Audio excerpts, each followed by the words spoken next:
नमस्कार, आप देख रहे हैं न्यूज़ फॉर नेशन और मैं हूं सांत्वना आपके साथ। ये उड़न खटोला हमारे बाबा ने खरीदा था, जिसे अब हम उड़ा रहे हैं। ये बातें 1990 में बिहार के हुए विधानसभा चुनाव के दौरान बिहार के पूर्व मुख्यमंत्री लालू प्रसाद यादव के द्वारा कही गई थी। ये वही समय था जब लालू यादव ने बिहार की सत्ता से कांग्रेस को बेदखल कर दिया था और जिन्हें वो बाबा कहते थे, यानी कि जगन्नाथ मिश्र कांग्रेस की तरफ से बिहार के आखिरी मुख्यमंत्री रहे। तब से आज तक इस बात को 32 साल हो गए हैं और लगातार बिहार में ये बातें लालू प्रसाद यादव को लेकर कही जाती रही हैं कि ये उड़न खटोला जिस पर वो बैठकर उड़ते थे वो उनके बाबा का दिया हुआ था।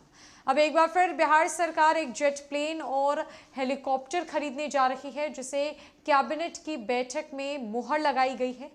कई सालों के बाद बिहार सरकार इतनी बड़ी कुछ प्लानिंग कर रही है, जिसे आने वाले दिनों में पूरा कर लिया जाएगा। अब ऐसा कहा जा रहा है कि तेजस्वी यादव के लिए मुख्यमंत्री नीतीश कुमार नया उड़न खटोला खरीदने जा रहे हैं, जिससे कि कहीं दूर दराज जाने में सरकार को दिक्कत ना हो। हवाई सर्वेक्षण में जो कमियां रह जाती थी, जो दिक्कतें आती थी, वो अब पूरी कर ली जाएगी। खैर, 10 मार्च 1990 को लालू यादव ने पटना के गांधी मैदान में मुख्यमंत्री पद की पहली बार शपथ ली थी। तब से 15 साल तक बिहार में उनका जलवा कायम रहा। सत्ता के लिए तरसते लालू को ऑक्सीजन नीतीश कुमार से ही मिली, जिन्होंने लालू राज का बिहार से खात्मा किया था। मार्च 1990 में लालू यादव को सिर्फ बिहार की कुर्सी ही नहीं मिली थी, बल्कि एक हेलीकॉप्टर भी मिला था। इसी का जिक्र लालू यादव अपने भाषणों में करते थे। बड़े ही चटकारे लेकर और हेलीकॉप्टर की ओर इशारा करके लालू यादव मंच से कहते थे, ई उड़न खटोला डॉक्टर साहिब खरीद ले रहन। हाँ, गौरतलब है कि मार्च 1990 में लालू यादव को सिर्फ बिहार की कुर्सी ही नहीं मिली थी, बल्कि एक हेलीकॉप्टर भी मिला था।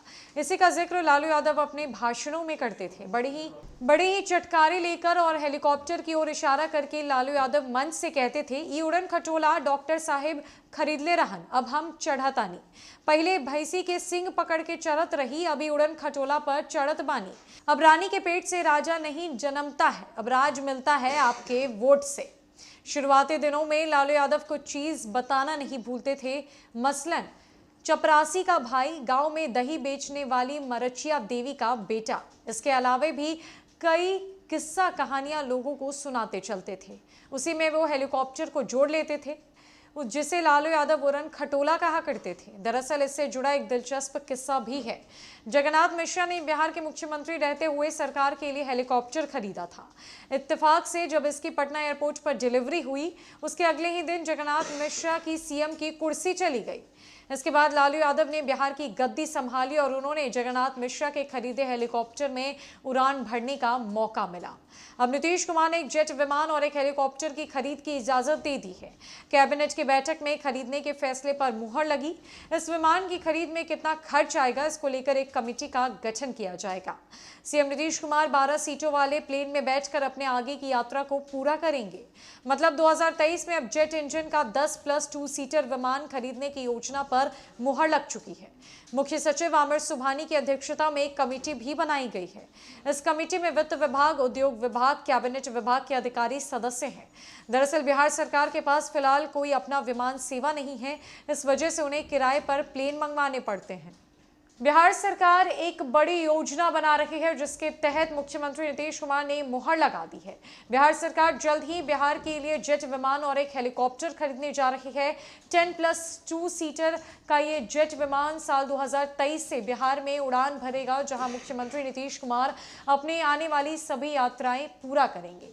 इस किस्से को लालू प्रसाद यादव के कार्यकाल से भी जोड़ा जा रहा है, वो इसलिए क्योंकि जब जगन्नाथ मिश्रा ने बिहार के मुख्यमंत्री रहते हेलीकॉप्टर मंगवाया था, जैसे ही हेलीकॉप्टर की डिलीवरी हुई, उसके अगले ही दिन उनकी कुर्सी चली गई और लालू यादव ने उस नए हेलीकॉप्टर में उड़ान भरी, जिसके बाद वो हमेशा इस बात को कहते हुए नजर आए कि यह हेलीकॉप्टर तो डॉक्टर साहब ने मेरे लिए खरीदा था, जिस पे अब हम उड़ान भर रहे हैं। कुछ ऐसा ही नीतीश और तेजस्वी के बीच होता हुआ नजर आ रहा है, जहां नीतीश कुमार ने इजाजत तो दे दी है। अब देखना यह है कि जब ये जेट विमान और हेलीकॉप्टर बिहार में लैंड करेगा तो बिहार की राजनीति की हवा किस तरफ बहेगी। फिलहाल के लिए इस अपडेट में इतना ही। नमस्कार।